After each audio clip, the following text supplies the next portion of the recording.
ଷୋଳପଦା degree college रे आम ओडिशा नवीन ओडिशा कार्यक्रम अनुष्ठित। अनुगोल जिला आठमल्लिक ब्लॉक ठाकुरगढ़ षोलपदा उच्च माध्यमिक विद्यालय रे आम ओडिशा नवीन ओडिशा कार्यक्रम उद्यापित हो जाइछि।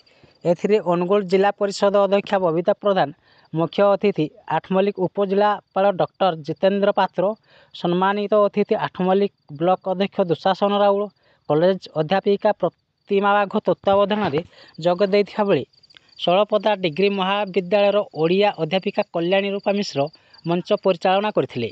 महाविद्यालयर वार्षिक क्रीड़ा प्रतियोगिता रे भाग नेइथिबा छात्र छात्री मानकु अतिथि मानक द्वारा पुरस्कृत करा जायथिला। छात्र छात्री माने सांस्कृतिक धर्मी मनोरंजन कार्यक्रम परिवेषण करथिले। इंग्राजी अध्यापक सरोज कुमार साहू धन्यवाद अर्पण करथिले। एथिरे अध्यापक तरुण कुमार प्रधान, टुकुना प्रधान जोग देथिले।